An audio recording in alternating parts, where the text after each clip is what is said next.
sekalian, kalau kita bicara mengenai fenomenologi agama, maka itu artinya kita melihat agama bukan pertama-tama secara dogmatik atau legalistik gitu ya, bukan soal ajarannya pertama-tama, bukan juga soal hukum-hukum yang dicanangkan oleh agama-agama itu, tapi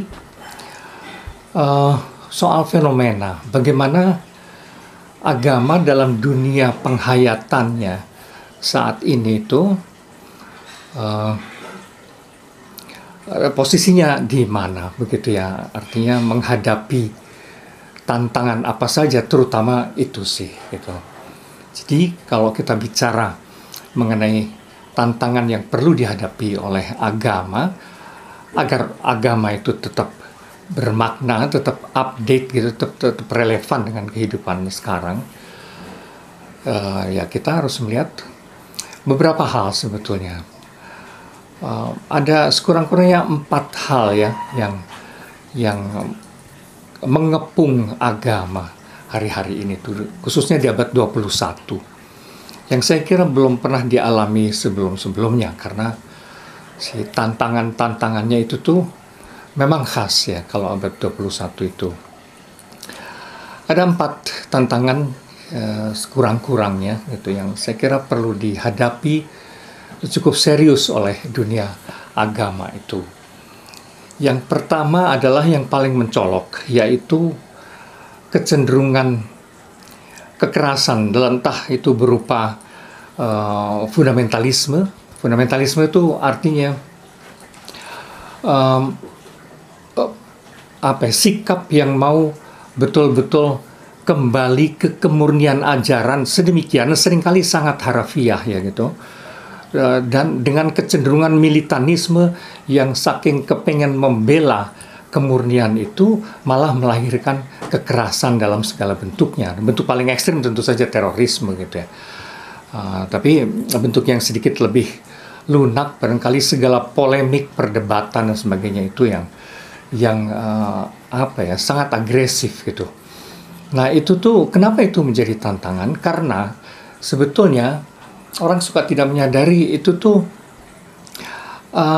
segala bentuk kekerasan yang tampil dari dunia agama sebetulnya itu membuat agama-agama yang bersangkutan makin turun martabatnya, makin tidak terhormat masalahnya tuh itu. Jadi di situ ada kontradiksi. Orang mengira membela agamanya, tapi sebetulnya malah merusakkan citra agamanya. Maka itu mesti dihadapi oleh agama ya. Lalu yang kedua adalah dari pihak kaum beriman yang kritis. Nah ini masalahnya, sekarang semua agama juga menghadapi pemikiran-pemikiran yang muncul dari dalam agama-agamanya masing-masing, yaitu para pemeluk agama yang bersangkutan yang menjadi kritis, karena orang sekarang bagaimanapun akibat dunia informasi yang berlimpah memang semakin cerdas ya, semakin kritis orang-orang itu. Jadi agama mendapatkan kritik dari dalam sekarang itu, begitu. Seorang kekatolikan dikritik oleh orang Katolik, Islam dikritik oleh para intelektual Muslim, begitu juga Buddhisme, Hinduisme dan sebagainya ya. Jadi orang dalam sendiri yang mengkritik agamanya gitu ya. Ini juga perlu dihadapi sedemikian, karena kalau dulu tuh orang biasa merasa nyaman, pokoknya ajaran tuh sudah pasti begini, istilahnya tuh ortodoksinya tuh jelas gitu kan ya. Tapi sekarang karena orang-orang beriman itu juga semakin cerdas, pandangannya bisa sangat berbeda-beda. Apa artinya menjadi seorang Katolik, seorang Kristen Protestan, seorang Islam, seorang Hindu, itu bisa beragam-ragam pandangannya di kalangan umatnya sendiri sekalipun gitu. Maka istilahnya itu terdapat fenomena heterodoksi heterodoksi. Artinya banyak tafsiran mengenai uh, uh, inti ajaran yang murninya itu seperti apa. Gitu ada banyak versi. Itulah heterodoksi. Jadi semacam ada banyak ajaran gitu ya, heterodoksi. Saya kira itu juga mesti dihadapi gitu ya oleh agama-agama itu. Itu yang kedua. Yang ketiga, nah ini kalau dua hal, yang pertama maupun yang kedua itu dari sisi internal agama, yang ketiga ini dari sisi eksternal. Ya, yang ketiga ini adalah kecenderungan ateisme atau agnostisisme gitu kan ya. Kalau ateisme betul-betul menolak segala image mengenai Tuhan. Kalau bahkan menolak keberadaan Tuhan. Kalau agnostisisme mungkin masih mengakui adanya Tuhan, cuma mereka meyakini bahwa kita tidak akan pernah tahu sesungguhnya Tuhan itu apa gitu kan ya. Nah, itu apa namanya? Ini semakin meriap tendensi ateisme, katakanlah begitu. Tendensi ateisme itu semakin meriap bersama dengan makin meningkatnya ilmu pengetahuan, makin sejahteranya negara-negara, khususnya fenomena ini kan menonjol di negara-negara maju ya, teman-teman sekalian. Ada statistik penelitian yang memperlihatkan bahwa semakin maju suatu negara, tingkat ateisme itu juga semakin tinggi gitu. Bahkan mana di Jepang saya pernah lihat yang katanya meskipun modern orang masih pergi ke kuil, enggak sepenuhnya begitu juga gitu ya. Banyak juga anak muda yang akhirnya juga meninggalkan urusan-urusan religius itu. Kalaupun mereka melakukan upacara itu fun ya, lebih karena kebudayaan aja gitu. Tapi spiritualitas atau religiusitas ya itu ya, seperti banyak banyak terjadi di negara-negara maju. Memang semakin maju suatu negara, semakin tinggi juga ateisme gitu. Jadi itu yang eksternalnya ya. Yang ketiga, faktor ketiga, saya kira memang mesti dihadapi karena masalahnya juga pemikiran ilmiah itu, sains itu memang juga semakin dalam sih ya, semakin dalam. Dan celakanya yang dominan di dalam dunia sains itu yang biasa disebut fisikalisme ya. Semuanya itu segala hal dalam kehidupan kita mau dijelaskan dari sisi material fisikal saja. Jadi kayak apa namanya, segala aspirasi religius segala macam itu hanyalah ilusi yang diciptakan oleh hormon-hormon di dalam diri kita gitu. Jadi sesungguhnya tidak ada itu, kata mereka itu Tuhan dan sebagainya itu tidak ada sih gitu. Nah, ya itu kan mau tidak mau mesti dihadapi oleh dunia agama juga. Yang keempat adalah ini, visi-visi spiritual baru yang makin banyak sekarang itu bermunculan. Jadi paham mengenai Tuhan, arah hidup itu kemana dan sebagainya itu tuh sekarang banyak versinya yang bukan dari jalur agama-agama besar.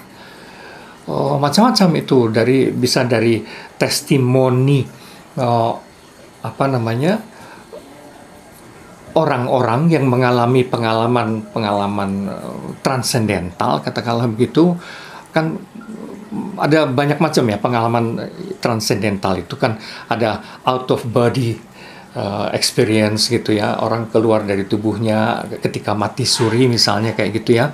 Terus apa yang mereka alami, lalu ada juga NDE ya, near death experience misalnya gitu, orang-orang yang sudah koma atau hampir meninggal, itu tuh juga mengalami pengalaman-pengalaman tertentu. Dan apa namanya, itu sudah ribuan orang diteliti semacam itu. Bahkan konon komunikasi dengan roh-roh yang sudah meninggal, entah itu lewat mesin disebutnya ITC, instrumental telecommunication, atau transcommunication, atau melalui psychic medium misalnya kayak gitu-gitu. Yang sekarang tuh makin banyak ya. Atau melalui hipnoterapi misalnya kayak gitu. Itu sudah ribuan ya, yang saya sempat catat saja misalnya dari satu psikiater, dan kebanyakan yang mempraktekkan itu kan para psikiater yang dididik secara ilmiah gitu kan ya. Nah itu tuh Ian Stevenson misalnya sudah meneliti 4 ribuan orang, sementara Brian Weiss misalnya itu lebih dari 2.000 orang. Michael Newton sekitar 10.000 orang gitu, dan masih aja ada banyak penelitian-penelitian serupa gitu, banyak sekali sebenarnya. Saya bisa mendaftarkan itu semua yang menunjukkan bahwa ternyata setiap orang tuh pernah hidup berkali-kali misalnya kayak gitu ya.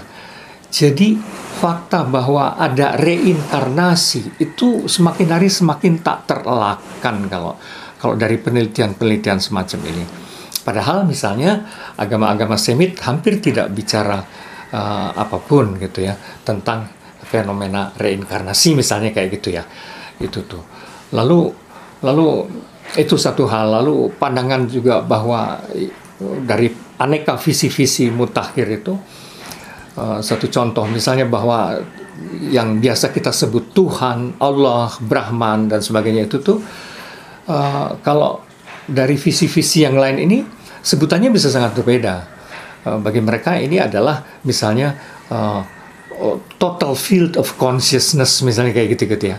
Jadi sang Tuhan itu disebutnya kesadaran total kosmik misalnya gitu, atau medan energi kosmik seperti itulah ya.